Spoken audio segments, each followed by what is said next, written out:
दोस्तों, गांव की सबसे भोली भाली और नेक कहे जाने वाली लड़की की कब्र में अजाब क्यों आया? आखिर उसकी ऐसी क्या गुनाह थी जिसकी वजह से उसकी पूरी नेकी जाया हो गया? दोस्तों, ये राज जानने के लिए वीडियो में आखिर तक जरूर रहिएगा, क्योंकि इस कहानी में आपको इबरत और सबक दोनों हासिल मिलेगी। परी शहर के भीड़ भाड़ से दूर एक पुराने मगर शांत गाँव में रहती थी। उस गाँव के चारों तरफ खेत ही खेत थे और शाम होते ही पूरे इलाके में अजीब सी खामोशी फैल जाती। गाँव के लोग सीधे साधे और मजहबी ख्याल वाले थे। हर कोई एक दूसरे को जानता था। परी अपने माँ बाप के साथ गांव के किनारे बने एक छोटे से मगर साफ सुथरे घर में रहती थी। उसका परिवार ना बहुत अमीर था, ना बिल्कुल गरीब। उसके पिता गांव के बाजार में कपड़े की छोटी सी दुकान चलाते थे, जबकि उसकी माँ घर संभालती थी। गाँव की दूसरी लड़कियाँ परी से थोड़ा अलग थी। उसकी बातें, उसका अंदाज सब कुछ अलग था। वह बहुत कम लोगों से खुलकर मिलती थी। अक्सर वह अपने कमरे में बंद रहती थी।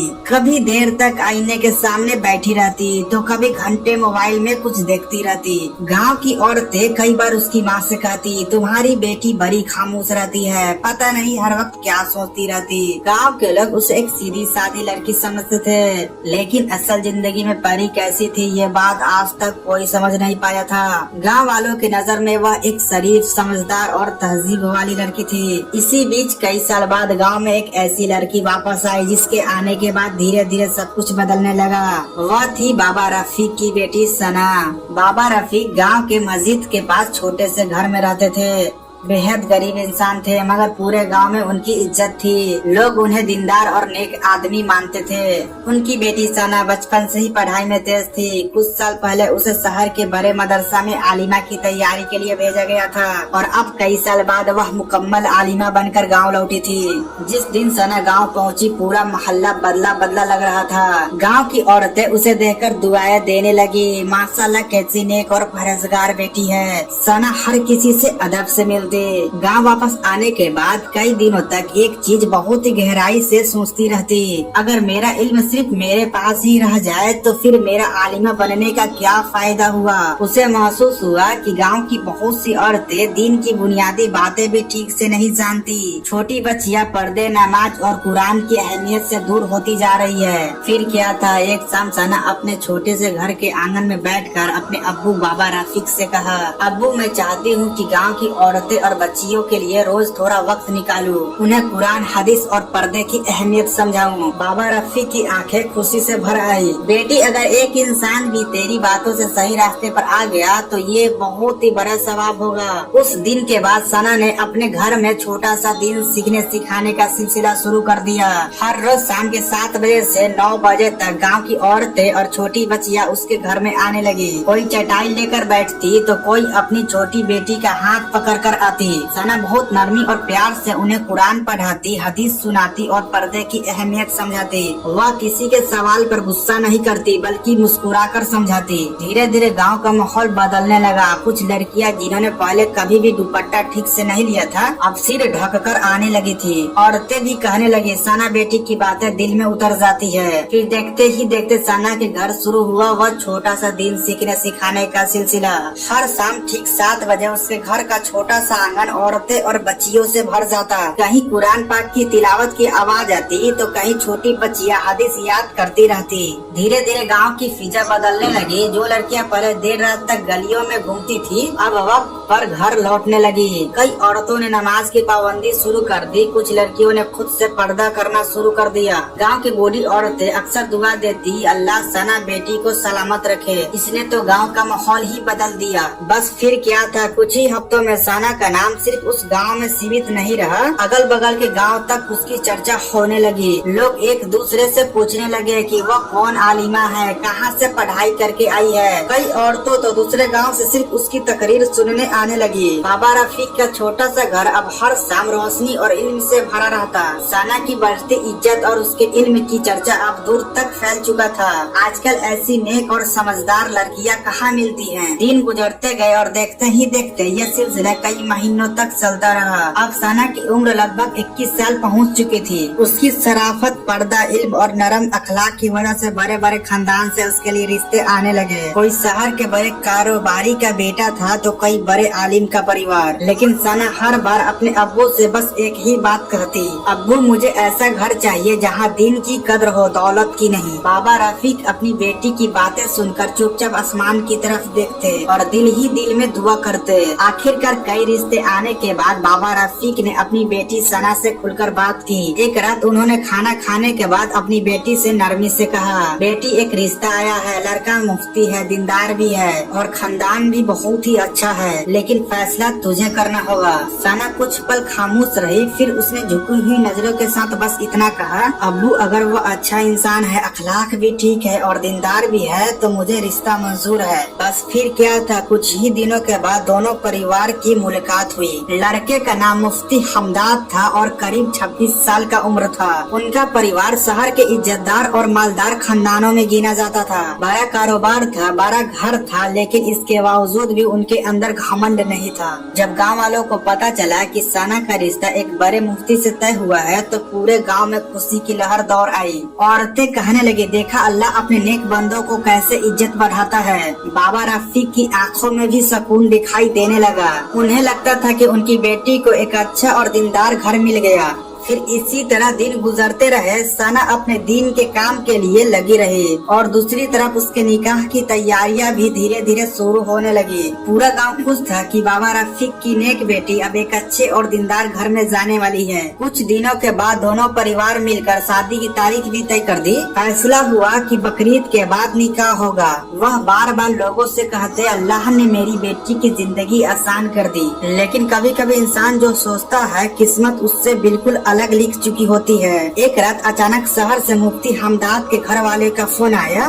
फोन इन्होंने उठाया और हेलो कहा, लेकिन उधर से क्या आवाज आई कि इनकी हालत खराब हो गई। सामने बैठी सना बार बार पूछती रही, अब्बा क्या हुआ, सब खैरियत तो है? लेकिन बाबा रफीक कुछ नहीं बोले। फोन कटने के बाद वह काफी देर तक खामोश बैठे रहे। ऐसा लग रहा था जैसे उनके पैरों तले जमीन खिसक गई। असल में उधर से रिश्ता तोड़ दिया गया था, लेकिन बाबा रफीक को क्या कहा गया था अभी तक कोई नहीं जानता था। काफी बार सना अपने अब्बू से पूछती रही कि आखिर क्या वजह थी, उन्होंने आपको क्या कहा, लेकिन बाबा रफीक एक लफ्ज भी ना बोले। फिर उस रात बाबा रफीक की हालत बहुत ही ज्यादा खराब हो गई। उनके सीने में तेज दर्द उठने लगा। सना घबराकर पानी लाने दौड़ी, लेकिन जब तक वह वापस आई तो बाबा रफीक जमीन पर गिर चुके थे। उनकी सांसें तेजी से टूट रही थी। सना रोते हुए उन्हें संभालने लगी। अब्बू अब्बू आँख खोलिए। लेकिन कुछ ही पलों के बाद दिल का दौरा पड़ने से बाबा रफीक का इंतकाल हो गया। सना की चीख सुनकर अगल बगल के लोग उसके पास आने लगे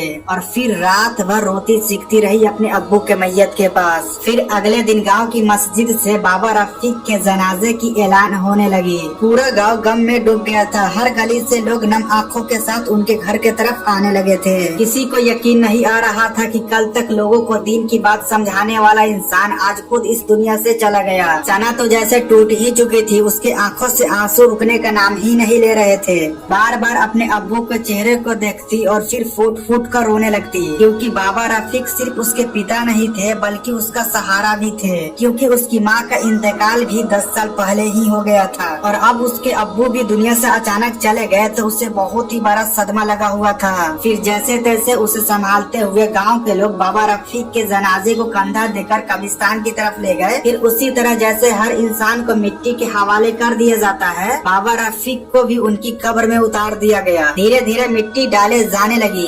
सना थोड़ी दूर कांपती आवाज में दुआ पड़ रही थी। जब आखिरी बार मिट्टी डाली गई तो उसे पहली बार एहसास हुआ कि अब उसके सिर से बाप का साया हमेशा के लिए उठ चुका है। लेकिन दिल में अभी भी वह ख्याल था कि आखिर उधर से क्या बोला गया था कि रिश्ता टूट गया, और ऐसी क्या बात थी जिसकी वजह से मेरे अब्बू की हालत ऐसी हो गई। बाबा रफीक के इंतकाल इंतकाल के बाद कई दिन तक घर में सन्नाटा छाया रहा। दिन भर लोगों को आना जाना लगा रहता, कोई तसल्ली देता तो कोई दुआ करता, लेकिन जैसे ही रात होती पूरा घर अजीब सी खामोशी में डूब जाता। सना अक्सर अपने अब्बू के कमरे में बैठ जाती, कभी उनकी टोपी को हाथ में लेकर रोती तो कभी चुपचाप दीवार को देखती रहती। कई दिनों तक उसने खुद को संभालने की कोशिश की, फिर एक रात उसने हिम्मत करके मुफ्ती हमदाद के घर फोन किया। उसकी आवाज कांप रही थी, लेकिन उसने पूरा वाकया बताया। लेकिन कुछ देर बात करने के बाद बस उधर से इतना कहा गया, देखिए बात बस इतनी थी कि घर वाले को आप पसंद नहीं आई, इसलिए रिश्ता आगे नहीं बढ़ सकता। सना कुछ पल खामोश रही, उसे लगा शायद आगे कोई वजह बताएंगे, लेकिन बस यही कहकर फोन काट दिया गया। ना कोई बड़ा इल्जाम लगा, ना कोई बड़ी बात पता चली, सिर्फ इतना कहा गया कि आप पसंद नहीं आई। फोन कटने के बाद सना देर तक मोबाइल को देखती रही, उसकी आंख में आंसू थे, लेकिन वह खुद से बार बार सोच रही थी, अगर सिर्फ इतनी सी बात थी तो फिर मेरे अब्बू की हालत इतनी खराब कैसे हो सकती है। शादी तो लगते हैं टूटते हैं, यहाँ तक कि शादी बारात के दिन भी वापसी हो जाती है, लेकिन ऐसी बात जरूर होगी जो मेरे अब्बू को दिल में खंजर की तरह लगे थे, जिसका सदमा वह बर्दाश्त नहीं कर पाया। उसे महसूस हो रहा था कि कहीं न कहीं कोई बात उससे छुपाई जा रही है। फिर धीरे धीरे जिंदगी दोबारा अपनी रफ्तार में आने लगी। बाबा रफीक के इंतकाल के बावजूद सना उनके शुरू किए हुए दिन के काम को बंद नहीं होने दिया। हर शाम वह पहले की तरह चटाई बिछाती, कुरान शरीफ रखती और औरतें और बच्चों के आने का इंतजार करती। शुरुआत के कुछ दिनों तक लोग पहले की तरह इल्म हासिल करने आते रहे, लेकिन फिर अचानक कुछ अजीब होने लगा। आहिस्ता आहिस्ता लोगों की संख्या कम होने लगी। जो आंगन पहले औरतों और बच्चों से भर जाया करता था, वह अब खाली खाली जगह दिखाई देने लगी। पहले जहाँ 20 से 30 औरतें आती थी, अब मुश्किल से 7 से 8 लोग बच गए। सना ये सब देखकर हैरान थी और उसे समझ ही नहीं आ रहा था कि आखिर अचानक लोगों को क्या हो गया। क्या लोग दीन सीखना नहीं चाहते या फिर कोई और ही बात थी। उसने कई औरतों से पूछने की कोशिश की, लेकिन हर बार लोग बात टाल देते और यही कहते, बस बहन घर के काम ज्यादा रहने लगे हैं, इसलिए फुर्सत नहीं मिलती। फिर देखते ही देखते गांव का माहौल पूरी तरह बदलने लगा। जो लोग पहले सना को इज्जत की नजर से देखते थे, अब वही लोग उसे देखकर रास्ता बदलने लगे। औरतें उससे बात करने से बचती, कुछ लोग उसे देखते ही धीरे धीरे काना फूसी करने लगते। सना को समझ ही नहीं आ रहा था कि आखिर अचानक सबको क्या हो गया। एक दिन जब वह बाजार से लौट रही थी तो उसने 2 औरतों को अपने बारे में बात करते हुए सुना। इतनी शरीफ बनने का नाटक करती है, असलियत तो अब पता चली है। सना के कदम वहीं रुक गए, उसका दिल जोर जोर से धड़कने लगा। धीरे धीरे पूरे गांव में उसके बारे में अफवाह फैलने लगी। लोग इससे देखकर आपस में कहने लगे, ये सिर्फ दिखावा करती है, इसे बस अपना नाम और इज्जत चाहिए ताकि इसके बड़े घर में शादी हो जाए और ये मौज से रहे। कुछ लोग तो यहाँ तक कहने लगे, इसका किरदार इतना अच्छा नहीं है जितना ये लोगों को दिखाती है। अब हाल ये हो गया था कि छोटी बच्चियां भी इसके घर पढ़ने आने से रोक दी गई।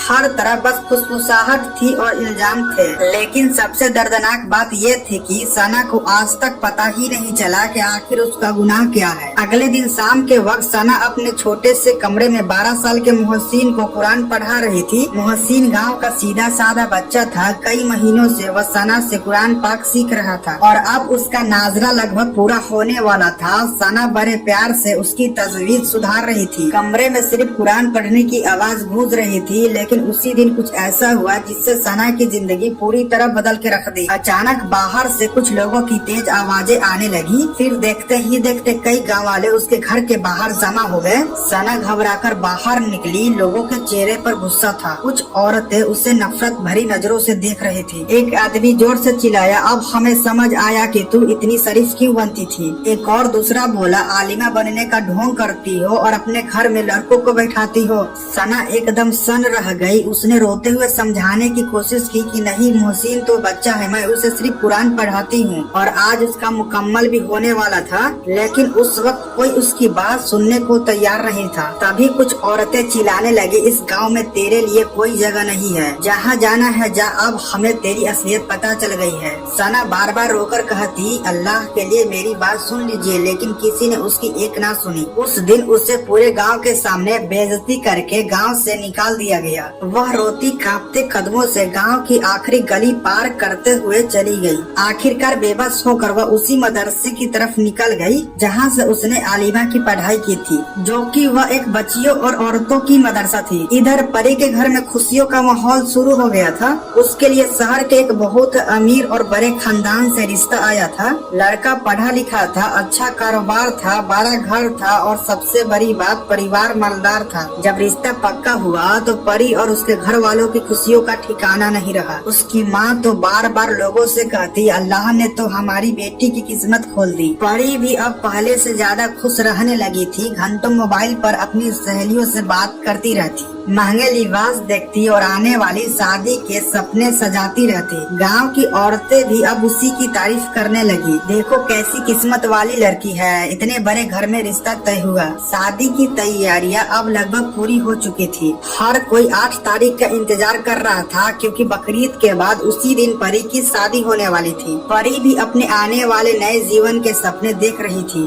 शादी से कुछ हफ्ते पहले अचानक गांव में लगातार बारिश शुरू हो गई। पहले लोगों ने सोचा कि 2-4 दिन में मौसम साफ हो जाएगा, लेकिन बारिश रुकने का नाम ही नहीं ले रही थी। दिन रात आसमान काले बादलों से ढका रहा था। कच्चे रास्तों में कीचड़ भर गए, कई घरों में पानी घुसने लगा। गांव के बूढ़े लोग कहने लगे, इतनी लगातार बारिश तो कई सालों के बाद हो रही है। बारिश की वजह से खेतों और बिलों में रहने वाले सांप भी इधर उधर निकलने लगे। कई घरों में सांप दिखने की खबर आने लगी। एक रात तेज बारिश हो रही थी, बिजली बार बार चमक रही थी। पूरा गांव अंधेरे और बारिश की आवाज में डूबा हुआ था। उसी रात परी अपने कमरे से बाहर पानी पीने के लिए निकली। घर के एक कोने में बारिश का पानी जमा हुआ था। जैसे ही उसने वहां कदम रखा, अचानक उसके पैर के पास कुछ हिला और अगले ही पल परी जोर से चीखी। उसने नीचे देखा, एक काला जहरीला सांप तेजी से सरकता हुआ उसके आंगन से बाहर निकलने लगा। असल बात ये था कि परी को उस सांप ने काट लिया था। उसके काटे हुए जगह से खून निकल रहा था। पूरे गांव में बिजली भी नहीं थी। घर वाले घबराकर उसे संभालने लगे। किसी ने पैर कसकर बांधा तो कोई दुआ पढ़ने लगा, तो कोई जल्दी गाड़ी ढूंढने बाहर भागा। लेकिन बाहर हर तरफ कीचड़ और पानी से भरा हुआ था। बारिश के साथ साथ इतना अंधेरा था कि रास्ते साफ से दिखाई भी नहीं दे रहे थे। गांव से शहर का अस्पताल काफी दूर था और उस रात कोई साधन भी आसानी से नहीं मिल पा रहा था। परी की हालत हर मिनट बिगड़ती जा रही थी। उसकी सांसें तेज होने लगी, चेहरा पीला पड़ने लगा और आंखों में डर साफ दिखाई देने लगा। उसकी माँ रो रो कर चीख रही थी, मेरी बेटी को बचा लो, कोई कुछ करो। आखिर काफी देर बाद एक पुराना गाड़ी का इंतजाम हुआ। परी को जल्दी उसमें बैठाया गया, लेकिन शायद बहुत देर हो चुकी थी। अस्पताल पहुंचने से पहले ही परी की सांस टूट चुकी थी। डॉक्टर ने जब देखा तो बोला कि बहुत ही ज्यादा देर हो गया। जब एक कोबरा सांप काट ले तो 1 घंटे के अंदर एंटिंग बाइनिंग हो जाना चाहिए, यानी कि उसका प्रॉपर इलाज होना चाहिए। लेकिन आपकी बेटी की काटी हुई वक्त लगभग 1.5 घंटा हो चुकी है, इसलिए आपकी बेटी की पहले ही इंतकाल हो चुकी है। फिर अगले दिन जैसे अचानक मौसम को भी थोड़ा सुकून आ गया हो। बारिश पहले के मुकाबले काफी कम हो चुकी थी, बस हल्की हल्की बूंदे अब भी गिर रही थी। पूरा गांव गम में डूबा हुआ था। कल तक जिस घर में शादी की बातें हो रही थी, आज उसी घर से रोने की आवाजें आ रही थी। परी की माँ का रो रो कर बुरा हाल था। वह बार बार अपनी बेटी के चेहरे को पकड़कर रो पड़ती। अभी तो तेरी डोली उठनी थी बेटी, ये जनाजा कैसे उठ गया। उसके पिता भी अंदर से बुरी तरह टूट चुके थे। जो इंसान कुछ दिन पहले अपनी बेटी की शादी की तैयारी कर रहा था, आज वही कांपते हाथों से अपनी बेटी की कफन की तैयारियां कर रहा था। लेकिन दुनिया का यही सच है, जो इंसान इस दुनिया में आया है उसे एक न एक दिन वापस जाना ही है। फिर गांव की औरतों ने परी को गुस्ल दिया, सफेद कफन में लिपटा। कुछ देर के बाद उसका जनाजा पूरी तरह तैयार कर दिया गया। गांव के लोग भी बड़ी संख्या में वहां जमा हो गए थे। किसी को यकीन नहीं आ रहा था कि इतनी कम उम्र में परी इस दुनिया से चली जाएगी। फिर जनाजा उठाया गया, लोग उसे कब्रिस्तान की तरफ ले जाने लगे। फिर आखिरकार परी को धीरे धीरे कब्र के अंदर उतारा गया। उसके घर वाले खड़े रो रहे थे, कुछ लोग दुआ पढ़ रहे थे। बारिश की वजह से कब्र के आसपास की मिट्टी गीली थी। फिर जैसे ही कुछ मिनट गुजरे, अचानक एक ऐसा मंजर सामने आया जिसने वहाँ मौजूद हर इंसान को दहला दिया। पता नहीं कहाँ से काले रंग की बहुत सारी बड़ी बड़ी चींटियां और जहरीले कीड़े अचानक कब्र के अंदर से उतरने लगे। कुछ ही पलों में उन्होंने परी की मैयत के आसपास पूरा घेरा बना लिया। लोग ये देखकर घबरा गए। एक आदमी डर के पीछे हट गया। अरे ये अचानक इतने कीड़े कहाँ से आ गए? कब्र के अंदर ऐसा लग रहा था जैसे मिट्टी खुद उन्हें उबाल रही हो। कीड़े लगातार कफन में चिपक रहे थे। कब्रिस्तान में मौजूद लोगों का चेहरा का रंग उड़ चुका था। किसी को समझ नहीं आ रहा था कि ये सिर्फ बारिश की वजह से हो रहा है या कोई और ही मामला है। आखिरकार कब्रिस्तान में मौजूद लोगों ने उन कीड़ों और चींटियों को हटाने की कोशिश की। कुछ लोग लकड़ी लेकर आगे बढ़े, किसी ने मिट्टी डालने की कोशिश की तो कोई पानी छिड़कने लगा।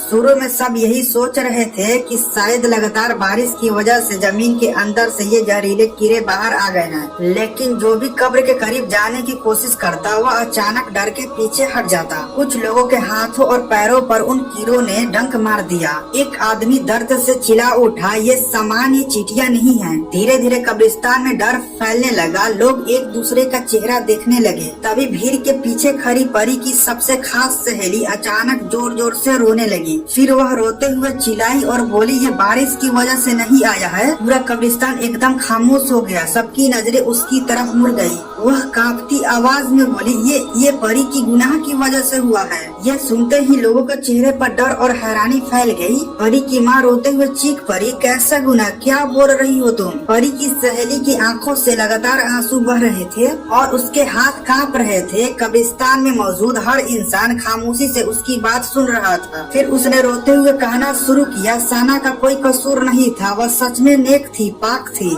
लेकिन परी उससे जलने लगी थी। लोग हैरानी से एक दूसरे का चेहरा देखने लगे। परी की सहेली ने अपने आंसू पोंछते हुए कहा, जब पूरे गांव में साना की इज्जत बढ़ने लगी, लोग उसे नेक और दीनदार कहने लगे, बड़े घरों से रिश्ता आने लगे, तब परी की दिल में उसके लिए नफरत पैदा हो गई। परी मोबाइल और फोटो एडिटिंग बहुत ही अच्छे से जानती थी। उसने एआई और एडिटिंग टूलों से साना की तस्वीरों को बदलना शुरू कर दिया। ये सुनते ही लोगों का चेहरे का रंग उड़ गया। फिर वह कांपते आवाज में आगे बोली, वह साना की तस्वीरों को किसी गैर मर्दों के साथ जोड़ देती थी, गंदी और झूठी तस्वीरें बनाती थी, फिर उन्हें लोगों को दिखाती तो कुछ लोगों के मोबाइल पर भेजती और कहती, देखो यही है इस आलिमा का असलियत। कब्रिस्तान में खड़े लोगों की सांस जैसे रुक गई। फिर वह आगे बोली, वह मोहसिन वाले बच्चे की तस्वीर भी नकली बनाई गई थी। एआई से ऐसा फोटो बनाया गया कि लोगों को लगा सच में वो लड़के के साथ गलत हालत में है। आजकल एआई से फोटो बनाई गई हुई इतनी असली लगते हैं कि कोई एक बार में देखकर बता ही नहीं सकता कि वह एआई से एडिटिंग किया गया है कि ये रियल फोटो है। इसी का फायदा परी ने उठाया और गांव के लोगों को बेवकूफ बनाया। और आप लोगों को इतना पता भी नहीं था कि एआई इतना एडवांस हो गया है और इस तरह का रियलिस्टिक फोटो भी बना सकता है जिसमें लगे ही नहीं कि ये रियल है या झूठा है। तो इसी का फायदा उठाते हुए परी ने सब लोगों को बेवकूफ बनाया और अपना जलन हसद निकालने के लिए उसको बदनाम कर दिया, जिसके वजह से उसका रिश्ता तो टूटा ही,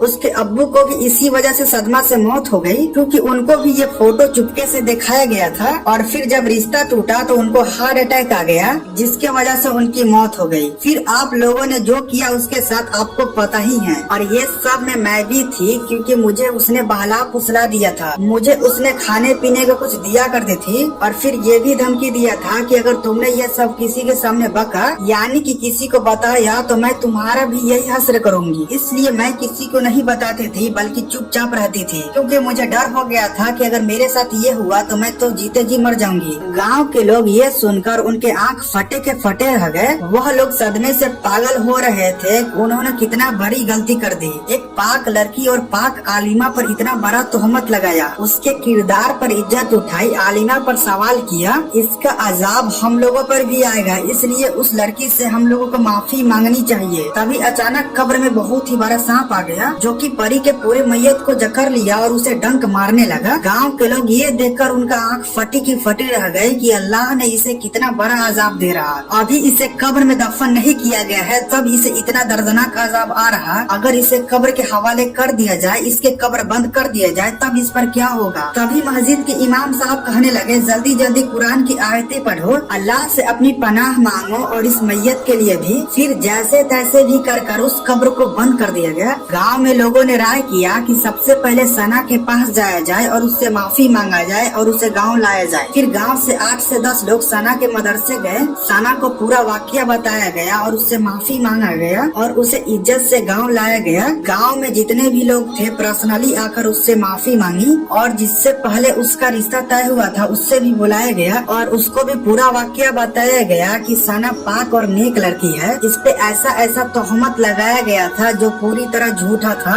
सना ये सब सुनकर आसमान की तरफ देखती है और अल्लाह का शुक्र अदा करती है कि उसकी इज्जत फिर वापस लौट आई। फिर मुफ्ती हमदाद ने भी सना से माफी मांगी और निकाह करने का पेशकश किया। सना ने हामी भरी। फिर गाँव वालों ने खुशी और अच्छे एहतराम के साथ उसका निकाह करवाया और वह खुशी खुशी उस गांव को छोड़कर मुफ्ती हमदाद के साथ उसके घर चली गई। और फिर वह मियाँ बीवी खुशी खुशी अपनी जिंदगी गुजारने लगे। और गांव के लोगों को भी सीख मिल गई कि किसी भी फोटो या वीडियो पर इसी तरह अंधा विश्वास नहीं करना है, बल्कि उसकी जांच पड़ताल करनी है कि ये सही है या झूठ है, क्योंकि ये दुनिया बहुत ही ज्यादा एडवांस हो गई है और जितना एडवांस होगा उतना ही उसका नेगेटिव भी आएगा। तो दोस्तों आप लोगों के लिए भी ये सीख है कि आप लोग भी ऐसा गलती कभी मत कीजिएगा, क्योंकि अभी ऐसे ऐसे एआई टूल आ गए हैं जो आपकी जिंदगी को बर्बाद कर देंगे। आपके एक फोटो को ऐसे ऐसे एंगल से पोज बना देंगे जो आप कभी सोच भी नहीं सकते हैं। ऐसे ऐसे लोगों के साथ जोड़ देंगे जो आप कभी कल्पना भी नहीं कर सकते। तो दोस्तों इस वीडियो को बनाने का मकसद यही था कि लोग ऐसे वाकया से सीख ले और ऐसे गलती या ऐसे ट्रैप में ना फंसे, और खासकर लड़कियां या औरतें अपने फोटो सोशल मीडिया पर ना डालें। तो मेरे प्यारे दोस्तों इस वाकया को आप अपने फैमिली, दोस्तों, रिश्तेदारों यानी कि सब लोगों में शेयर जरूर कीजिएगा, क्योंकि इससे ये होगा कि सब लोग इससे अवेयर हो जाएंगे और ऐसे ट्रैप या ऐसे गलती कभी नहीं करेंगे। और आपसे गुजारिश है इस वीडियो को जितना हो सके लाइक जरूर कीजिएगा और कमेंट बॉक्स में अल्लाहू अकबर लिखते हुए अपना राय जरूर दीजिएगा। और ये सब करने से वीडियो पर रीच आएगा, जिससे लोगों के पास और भी शेयर होंगे। तो मिलते एक नए वाकये के साथ।